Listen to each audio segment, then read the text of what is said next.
sedikit membahas tentang mengajarkan puasa untuk si kecil. Bagaimana mengajarkan anak-anak kita untuk berpuasa, melatih menahan lapar dan haus selama bulan Ramadan. Pertama kita awali dengan ayat Al-Quran ya sebagai landasan kita berpuasa. Quran Surah Al-Baqarah 183. A'udzubillahi minasyaitonirrajim. Bismillahirrahmanirrahim. Ya ayyuhalladzina amanu kutiba alaikumusyamu kama kutiba alal ladzina min qablikum la'allakum tattaqun. Wahai orang-orang yang beriman, wajib kepadamu melakukan ibadah puasa sebagaimana kewajiban itu telah diberikan kepada orang-orang sebelum kamu, agar supaya kita semuanya kaum muslimin menjadi orang yang bertakwa. Ya, jadi dengan ayat ini menjadi landasan kuat bagi kita untuk melaksanakan ibadah puasa. Nah, setiap anak juga wajib berpuasa, tetapi batasnya mulainya adalah ketika dia sudah sampai akil balik, yaitu ketika anak sudah, bagi perempuan biasanya ditandai dengan menstruasi, bagi anak laki-laki ditandai dengan dia sudah menstruasi.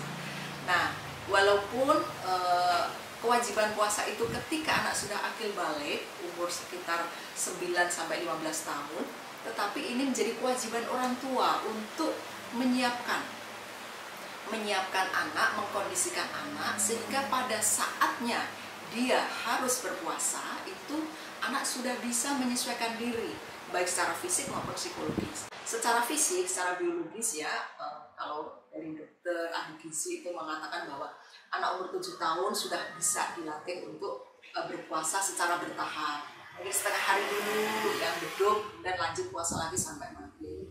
Itu secara fisik. Namun secara edukasi, anak sejak dini sudah bisa kita kenalkan, sudah bisa kita pahamkan, kita latihkan untuk memahami ibadah puasa. Ketika anak sudah bisa berkomunikasi dengan lingkungan dalam keluarga, maka anak sudah bisa dikenalkan bahwa saat ini kita sedang berpuasa. Apa itu puasa? Yaitu menahan lapar, menahan haus dari terbit fajar atau subuh sampai terbenam matahari atau maghrib. Jadi anak secara konsep kita pahamkan apa itu puasa, apa yang harus dilakukan, apa yang tidak boleh dilakukan. Kemudian mengajarkan anak secara bertahap. Tidak boleh kemudian langsung ujung-ujung puasa sehari penuh, berat. Anak harus secara bertahap. Kemudian tidak boleh orang tua juga melakukan kekerasan kepada anak ya, agar anak mau puasa kemudian dibentak-bentak, dihukum kalau tidak puasa dan sebagainya. Tentu itu sangat tidak dianjurkan.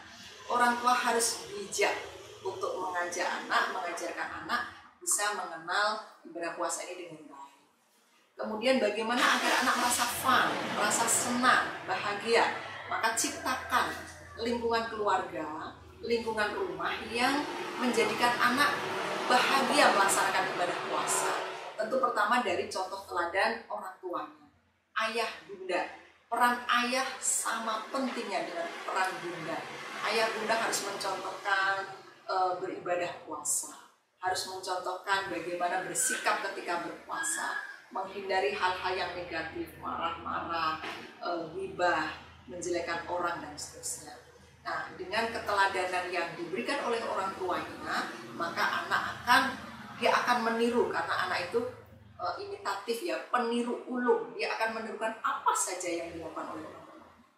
Kemudian ciptakan rumah yang kalau anak ini biar dia tidak terpaku pada rasa lapar hausnya, maka sediakan alat main yang menyenangkan. Anak kita sukanya apa? Apakah dia suka boneka, suka baca-baca, suka bermain puzzle dan seterusnya? Maka dorong anak, alihkan anak dari rasa lapar haus tadi untuk bermain, untuk melakukan aktivitas yang tidak terlalu menguras energi tetapi menimbulkan kebahagiaan.